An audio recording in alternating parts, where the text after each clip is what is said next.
So this is my first AEW review. This is my first time reviewing the show. The show was like run on the mill type episode. Nothing special, nothing too bad happened, but nothing too good happened also. The thing is, first it felt like they were in a small arena, but it felt like they were in Daly's place or something, and that black board dis- distracted me a lot. Second is that the show started with Kenny and Will, you know, confronting each other, and Kenny was like that he hasn't forgotten about last year, related to Will. But then the question comes is he has kind of forgotten the elite. Like Jack Perry is still on the roster. Uh, Okada is still on the roster. Like, but he has not gone after them. He remembers his history with Will, but not with them. Kenny has some good lines that the only reason that you have become the best wrestler in the world is because I had diverticulitis and everything. I don't remember what all Will said. Then Don Callis with his theme interrupted, and then they had a huge brawl with. It felt like he was Big Bill, but he was someone else. It was the Murder Hawk, Lance Archer, and Brian Cage that were fighting with both Kenny and Will. They had a brawl which I think went a little bit too long in my opinion. It felt a little like a WWE type, because they have so many brawls, but this was a different kind of brawl. Then Kenny and Will both jumped from the top of like the thing which like Shane McMahon jumped, and like from the top to Steve Blackman. There, that was kind of the thing. Like they both did moonsault from the top. The way that the cameraman, filmed it, it felt like Kenny Omega just did a moonsault to nothing, but he did it to people. And then they prematurely played the Kenny Omega's battle cry. I think first it's very funny that just a few days ago the person who composed Kenny Omega's new music like had a whole interview with ESPN or I think IGN, and he was like, what all went into him, making this song, composing this song, and you just have battle cry back because people didn't like his theme, so the theme is back now. And I was like, man. And then they had then it started prematurely playing, but then they stopped it, and Kenny said, you know what, yeah, enemy, essentially he said that enemy of my enemy is my friend, and with the world like to see Kenny and Will teaming up against Takeshita, as you say, Konosuke Takeshita and Kyle Fletcher facing against Kenny Omega and Will Ospreay in a tag team match at Grand Slam. I think what this means is, I think going forward is first the Don Callis family. Like at least they have two members who are interesting. The other two are basically like, uh, yeah, that is one thing that people on Twitter saying that like they have or on commentary people. I think Excalibur said that they have improved so much, Big Bill and Lance Archer, after they have joined the Don Callis family. While they are not only just like fodder or something. While they were doing the basic fodder thing, like being fodder to Kenny and Will.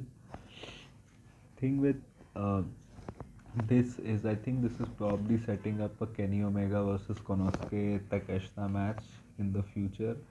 Or maybe we'll see a Kenny versus Will match again, maybe at Revolution, and maybe whoever wins that match will probably go up the Takeshita. Like, who is going to face Takeshita at Revolution? Like, I don't know who is going to face Takeshita at Revolution. But whatever is, I think Kenny is probably taking that title from Takeshita sooner than later. And I think because they're probably going to unify the continental and the international titles. They're probably going to unify those titles, and you're gonna have the continental title because they have the whole continental classic tournament gimmick. So they're probably going to unify those titles and have the continental classic.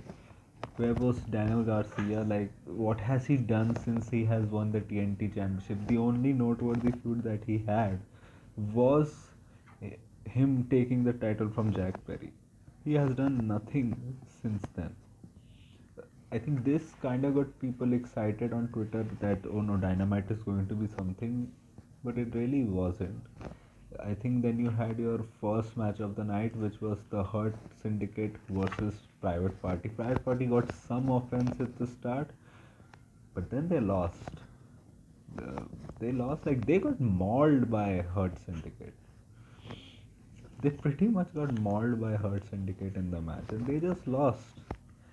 Like, I have, this has been a long time since I watched like a full episode of AEW Dynamite, and also a full episode and a live episode of AEW Dynamite. But one thing that I know, because I'm a wrestling fan, so things come on my TL. Private Parties, becoming the tag team champions was also weird. Like, the match where they should have won the tag team championship, they didn't win, and the feud leading, I think it was the Wrestle Dream match, I think, or I don't know which pay per view. Leading was that the Young Bucks essentially berated them on the mic every week, and they won anyways. And then Young Bucks lost the title to Private Party on like a special, I think, Halloween themed episode of Dynamite. They have done nothing since then. They had like a fatal four-way tag match at the latest pay-per-view, but aside from that, they were really not done much. Like, I don't really understand what is their gimmick. Like, they were like up and coming underdog baby faces. But when they become champions, what is their identity now? That's not specified. Hurt Business was like pitching them on the mic, like attacking them every week, and they just won anyways. Like, it was the right decision to make Lashley and Shelton Benjamin the champions. But the thing was, I think one account mentioned also, when the whole story, I don't know, it was Collision Cobb or someone, that when the whole story of Private Parties, run to becoming tag team champion was, it was about the up and coming young people, and they just lose the title like some months later to a bunch of 50-year-olds. And what has happened, like, how much clout does Bobby Lashley have backstage? Like, they didn't give anything in this match to. Okay, maybe you can say story wise it makes sense because it's the Hurt Syndicate, you have to make them look strong, have to make Roman look strong. But he had one match with Swerve, which he won, then that feud just ended, which it shouldn't have. You could still have Bobby Lashley win the feud, but Swerve could have gotten his one win back. You could have, have that program go further and further. Maybe Ricochet could have caused Swerve to lose that. You could have intertwining storylines, but then that just ended. And Hurt Syndicate won the tag team championships, and I hope that they give attention to the tag team division, because at one point of time few years ago, AEW's tag team division was probably the best tag team division in the world because of the uh, focus that they were getting. Like, they were getting main events on pay-per-view. Sometimes they used to main event Dynamite regularly and have killer matches. They used to have feuds with which actual storylines, which I still don't think WWE has. I think they have done it with SmackDown.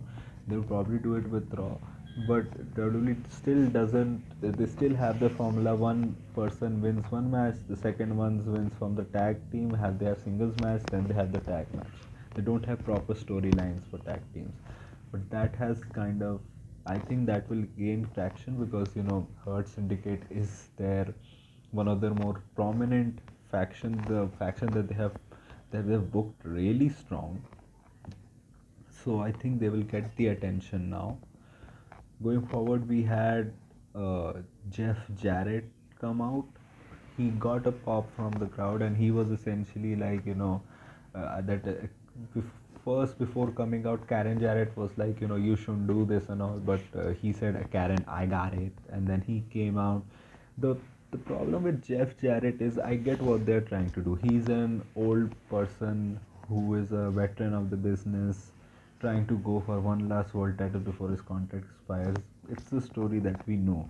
But the thing is, he gets an initial pop, but he doesn't have that intensity to, like he has a certain way of talking where it should like go further and further as his promos go towards the end. It should get more intense, but his expression stays the same, his voice stays the same. So it's kind of like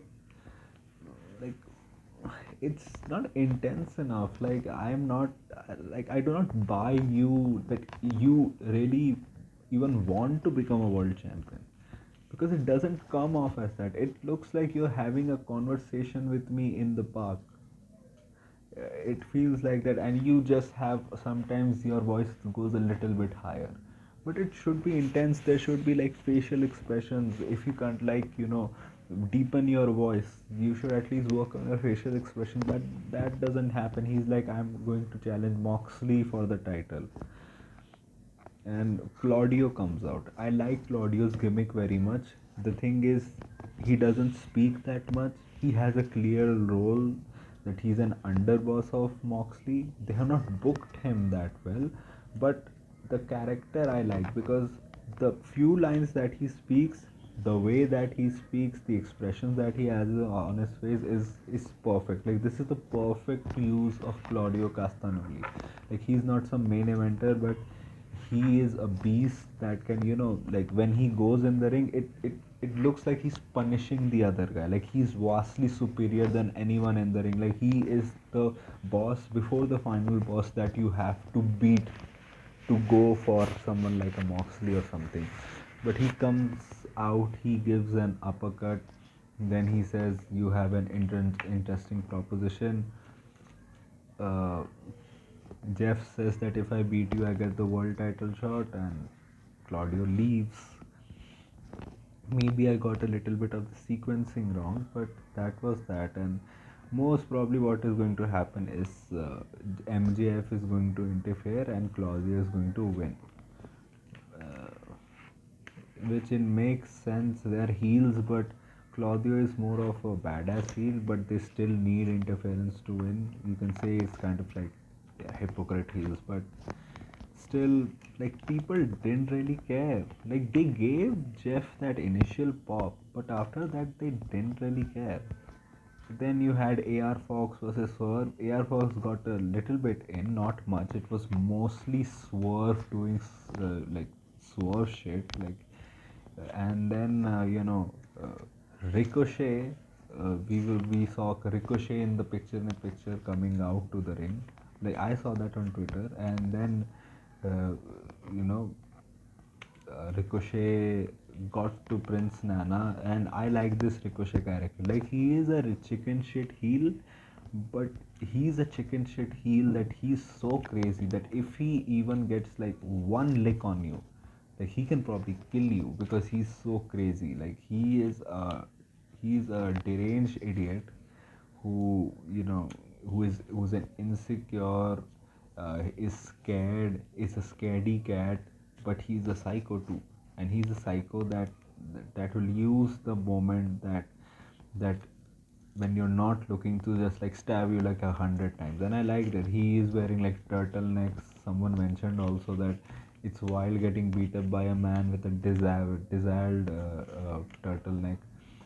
Prince Nana looked like he was in trauma. Like he had a bunch of scissors to his neck. I didn't even notice that he had scissors to his neck because they were too small and they were gray. Someone on Twitter mentioned that, so I go, oh, he had that on his neck. Swerve got distracted, but eventually it didn't matter. Swerve won the match. He shaked AR. He gave like he shaked AR Fox's hand. That was when the promo happened with Ricochet.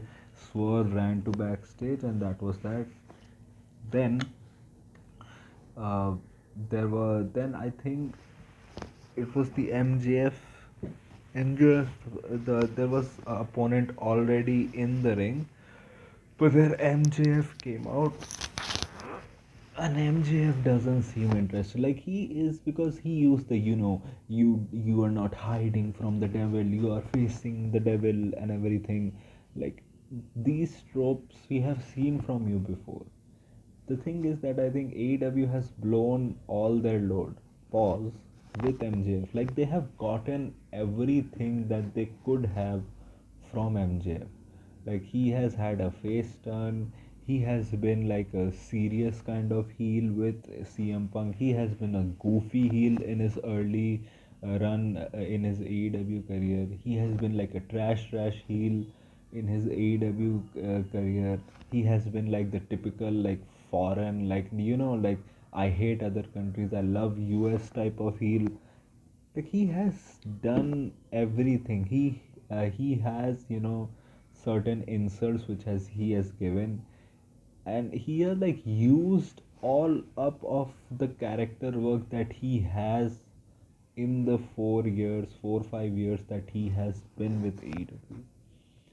And that is why whenever his contract ends, he should go with WWE, because he's still young. He's 28. He'll probably be what, like even if like the contract runs like for like what, 1 year 2 years more, he'll be like 30 31. So I don't think that's a problem. Like they push like 40 plus guys, and 30 31 is nothing. Because the thing is, WWE having seen what all that he could offer, because MJF has not evolved beyond that. He has just gone back to like typical MJF heel, who like goes edgy for the sake of being edgy, because he knows he doesn't have any more like uh, you can say unique material to come up with, or innovative material. So they will probably see all that, and they will use it in like small parts. Like there will be phases where they will go from one character trope to another. There will be years where they will have like one character trope with like little bit differences. Like they know how to like you know use the talent in a sparing manner to keep them relevant for the longest time. Like they're going to milk him, but they're going to milk him in a way that you know they don't they don't burn out his character completely. And I hope MJF does that, because he will be a top heel in that company. The thing is, he can have great matches too, but he has a style which many times is kind of like a typical heel style also. So he'll work in WWE also. And also it feels like MJF is also not that interested in wrestling right now. Like I think he's more interested in his movies and stuff. He has got a great deal from Tony Khan that he doesn't really need to show up that much. Like he didn't show up at all for his feud against Roderick Strong. Like it was just like pre-recorded videotapes. And I think he's in that phase, and even he must be, he was world champion. Like he achieved the apex. Like what that the like the MJF story was, becoming the world champion, becoming the top wrestler, and he became that. So even if I'm MJF, I must be thinking that I got a pretty sweet deal. I'll come and do this stuff. Okay, I'll give like my minimum there, and he thinks that his minimum is enough. I don't think that's it, because crowd was pretty silent during his promo. But that is a tragedy with MJF. I hope he realizes that. But the thing is, Tony has given him such a great deal. Like he's earning probably in seven figures. He has a pretty like limited schedule. Whenever he wants a break for his movies and all, he gets that. So I don't get, and he has a guaranteed spot on the card also. So I don't get why he would change stuff. Then we had some backstage segments where at the start of the show, but where Harley Cameron was there. She was saying from one Aussie, like one verse Aussie to another, you'll probably lose the title. And Tony was like, you could also make the show. I didn't understand because of the accent. They had a very you know strong Australian accent Tony had. And The Mercedes Monet, when Mercedes Monet was walking, it felt like, why are they doing like the WWE shot, everyone walking into the arena? But it was before people like get angry, it was something else. But then it was Harley Cameron. I think Harley Cameron is a character which I get her future will probably be that she's so annoying and she's such a heel that she will eventually, you know, be turned babyface by the crowd because they are impressed, because she probably becomes that lovable annoying character on the show. She had a song which you can say that Harley put her all into that. Like she gives her 100% in everything. Like she's over the top, but that's her character, and she gives everything to her character. But Mercedes standing there, the kind of grooving was kind of a little bit cringe now that I think of it. Then you could see a Mercedes was like, "You don't get a shot at me because you haven't won a singles match. You you haven't had a singles match in AEW." Then she goes away while humming the song that Harley Cameron was singing. And then the thing is, man, that someone mentioned on Twitter first that this means that first that Mercedes is probably getting the longest TBS title reign. They're probably going to beat Jade Cargill's record. And second, that Mercedes, they don't really care about her title that much. Uh, and Mariah May also had like a generic promo, like backstage promo package where she said like, I took this title to new heights. Now I'm going to meet the rookie Tony Storm at this collision and everything. And I was like, okay, like add something to the promo. Like it felt like you just said lines of like a script, like an obvious script. Oh, I am fighting this. Oh, I am a champion. So, oh boy, like you typed this in Chat GPT or something. Oh, I am a champion. I took it to new levels. I'm going to face this rookie because she's a rookie, so I'm going to face off at collision. Like, add something else. That even in the promo backstage and the Mercedes Monet segment, it still Mercedes Monet is the biggest star, but also feels like company presents her as the biggest star that Mariah May. Even in this, then you had the Julia versus Jamie Hayter match, and Julia was not sloppy at all in this match. They were fight forever chance in this match. I don't know why. Like it was a serviceable match. It was like a pretty average 3 out of 5 match. It did not warrant. Like one time we had fight forever chance in Sammy versus Shinsuke because the match was so good that they had to chant that. But for a 3-star match, because Julia Hart for like the first time maybe in a long time she had like a match which was not sloppy and was perfectly fine. They had to chant fight forever. I don't get it. So Jamie Hater won. Then she had a promo which at first I was like, what is Jamie Hater talking about? Like what is she talking about? Like is she becoming friends with her? Like what is she implying? I don't get it. But then it was like she said that you're such a badass, you don't have people, who do you have that will come to your aid and everything. Like she kind of like went in circles a little bit. I was like, what are you talking about, Jamie Hater? Get to the point. She was like, whenever you want a third match, we are on. And she was like, now that you're a badass, that I like women who who do anything anytime. And I'm like, please do not turn your feud into something trivial in because women who do, like, have you seen anyone else ever say that because I like that you do every time? Like what, she's like what, some circus animal or something? Oh, I like animals who can do whenever. Oh, good, here, have some money. Like what? It doesn't make sense. And essentially saying that because you don't have Malachi anymore, you can do more badass things and all, like and everything.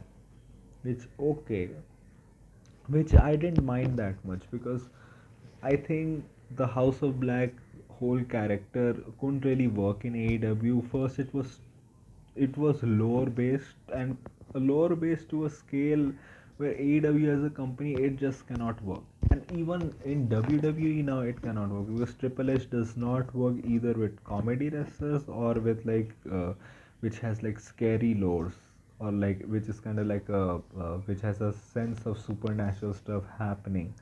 Even Triple H cannot. And they the House of Black, which is left in AEW, like if they're just if they just have a little if they have just that metal grunge vibe with them, and they're just a bunch of badasses with a little bit of like a spooky entrance, but apart from that they're just a bunch of metal grungy badass people. I think it is a gimmick which would work anytime in AEW. Like, it can work even in WWE, but more so in AEW, it will work perfectly well. And then maybe I'm forgetting some things which happened on the show, but then they had then they announced some stuff for the next week's show. They announced something for the Atlanta show also. Then they announced the Kenny match for the Grand Slam show also. Then you had this was fucking weird. The the Brody King vignette. First, they were walking with a dog. I didn't really care, in a tunnel, and they were like, the voices that used to guide us are now silent and everything, and now there will be just violence. And they had like the most awkward transition into like the New Japan footage of them, you know, being violent. And I was like, who edited this? Was this some up and coming YouTuber who edited this, or like some guy who some Tubi film director, some Tubi film editor? Like, what was that fucking transition? Like, going from like violence, then New Japan footage. It was such a sudden transition. And then they were in their like normal jackets. Julia was in her own, like, Julia Hart, like evil devil, her black heart black heart gear. Buddy Murphy and Brody King were in like their jackets with their caps on. In some shots they didn't have their caps on. And then when it came back to them, Brody King had like a mask on, and he said, we all will now bark like us. And then he did like woof woof, and the crowd did the woof woof. I was like, what, Braun Breaker? Where did Braun Breaker come here? Like, what was that? Like, I was so perplexed by it. Like, what the fuck happened? Like, he did the you can bark like a woof woof wearing a fucking ski mask or something, and I was like, what the fuck just happened? It made no sense. First the transition, then some shots with then they had the jacket caps on somewhere they didn't, and then it comes back to him wearing a fucking ski mask, looking like he's going to rob me or something, and then doing the woof woof with Julia Hart with her dark lore, like her attire, with Buddy in like a simple jacket. Like, it blew my mind. What the fuck? He's doing his bark bark in a ski mask. Buddy Murphy looking like a hobo. Julia Hart looking like she played a role in some like a witch. Like, she played a role of a witch in some movie or something. Like, what is, like, are we in Comic Con or something? Like, what is happening? I don't get it. And then it ended, and it was like, what, a 10-second package, 20-second package. Then you had the and then you also had Chris Jericho at the start of the show with his like New York minute or something. The thing is, it had aspects that it could be funny. Like, it had elements which you could see that, yeah, it could be funny. The only problem is Chris Jericho has done this same thing in just like a little bit tweaked version of it in every gimmick he has had, and there were elements which were missing to make this thing funny as a whole. Big Bill saying that the learning tree is it just his delivery didn't feel convincing enough. The setting was not good, like just a backstage with their normal shirts on. The only person that I like was Brian Keith. Like he had his role was clear. He gave his all in the role. Like he was perfect for that role. Bill didn't look right. Chris Jericho also, like the way he delivered and everything, he just didn't feel right. Big Bill saying the learning tree and all blah blah blah blah. Brian Keith was like, you should do this. They are probably teasing eventually Big Bill turning on Chris Jericho, but this tease was not even a tease. So this is probably going to go on for like 6 months, 4 months, something, and then you'll have Big Bill eventually turn because it was not even like a half a seat planted there. And then it was now Will Hobbs is in the Jericho Vortex now. So congratulations, Will Hobbs. That was it from the ROH champion and his learning tree.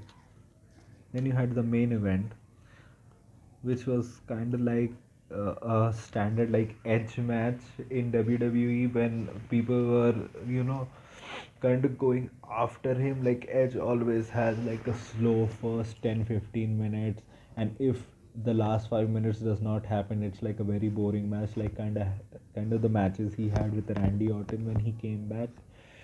He kind of had that match here. He did try to do some things with Pac, which was like, come on, why are you trying to do this? You're not as fast as Pac.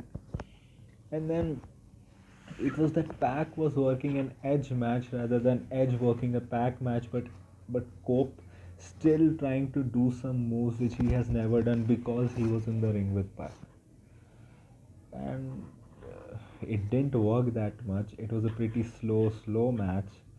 You know, it was mostly, Edge getting 2-3 moves in, then Pac going back on top, and then at the end sequence, it was pretty much Pac who was having the upper hand, which got turned around with Edge giving a spear to the of uh, back of a Pac, and then hitting him with the TKO and winning, and he was. Crowd didn't care at all about this match. They like, can you imagine like not having a reaction to like Cope's theme? This has happened in the second run of Adam Cole. You could have had him in a feud with Daniel Garcia coming back because he never lost the TNT championship. Maybe Daniel Garcia could have gotten something out of it. Maybe when that feud was going on, maybe as like in the first match you could have like maybe Edge win the title, but then Daniel Garcia be like coming back for the title. Maybe you get Christian Case there. Maybe Daniel Garcia wins the title because of him. Then it becomes a three-way. Maybe you get a three-way feud at the start only. Maybe you could have put him in a one-on-one feud with Cage when he came back, but you put him against Moxley because you were like, he's a big name, Edge is known by everyone, he's coming back after injury for like 10-11 months, so it will work. It didn't work. Then you had like, this felt like the bloodlines beatdowns that we were having against Roman, when when Roman came back and they had to make Solo look strong before Crown Jewel and before everything. So they had like the same beatdown every week, though I didn't mind it, but many people minded it, and it looked like that also. It had no meat on it. It felt like Tony had nothing in his mind, and he was just like, okay, Death Riders come out, they beat up the faces, and they go away. That was, I think, that was the thing he wrote to his writers and was like, get on it. And they were like, okay, they like the bare bone skeleton segment that I have seen from AEW. Like you have, Moxley having FTR tied up. They then gave a concerto. Claudio gave a concerto to one of the Rock and Roll Express. Why are they still here? Like, okay, I get it. They're trying to get heat on John Moxley from Rock and Roll Express, but the crowd didn't care for a concerto spot. They didn't care. Then you had the Death Riders come out. I was like, is Scope kind of, has lost his mind? Is he an idiot? Like, Why didn't he just leave? Like it took a well 2-3 minutes for the Death Riders to come out from the crowd into the ring with their music going on. It was not like he couldn't have escaped. He was not in that bad shape because he was standing when this was happening. So he didn't run to the back to attack the Death Riders. He didn't escape the ring. He didn't even start hitting Pac, which I thought would happen when Edge was doing his expression like, what is happening? I thought that he would get like super angry and he would like attack Pac, who was like laying down, but he didn't. He just stood there like an idiot.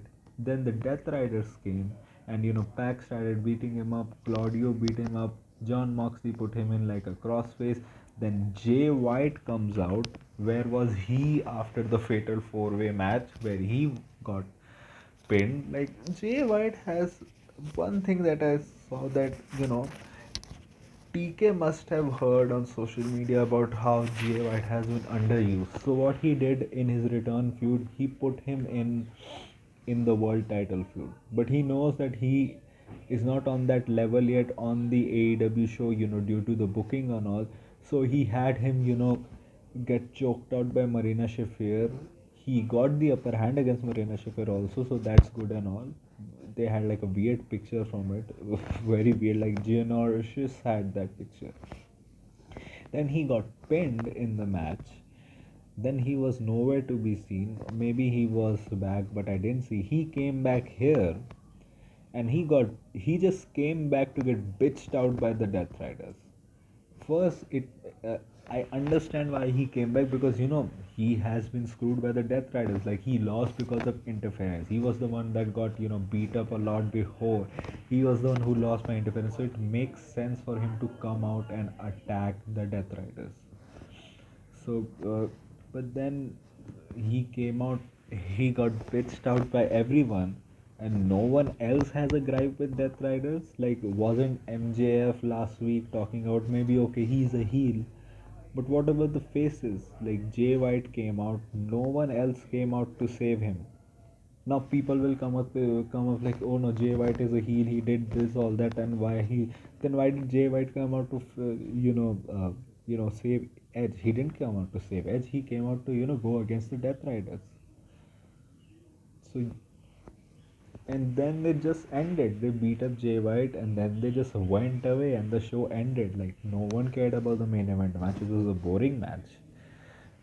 Like Pac having a boring match.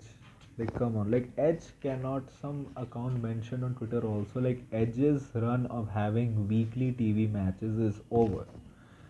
And like we should also remember how many weekly matches did Edge have on WWE television also.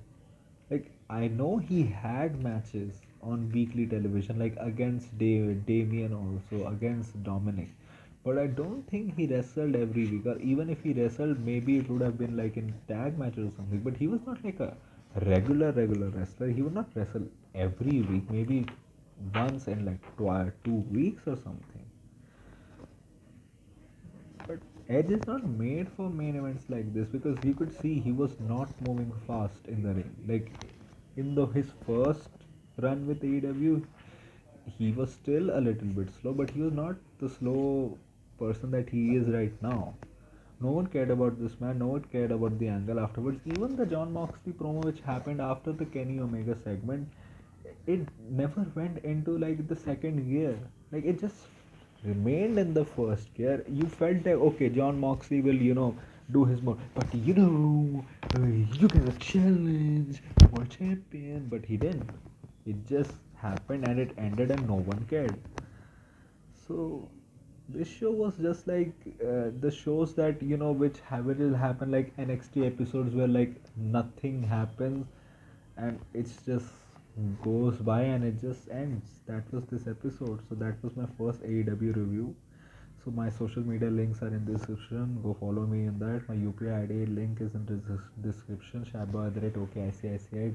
Donate any amount which you can, because I want to become a permanent YouTuber. So it will help in that cause, in my dream. Then if you like this type of content, like this video, share and subscribe. If you don't, share it with those who do. So that was it for me today. So thank you, goodbye, Aluda.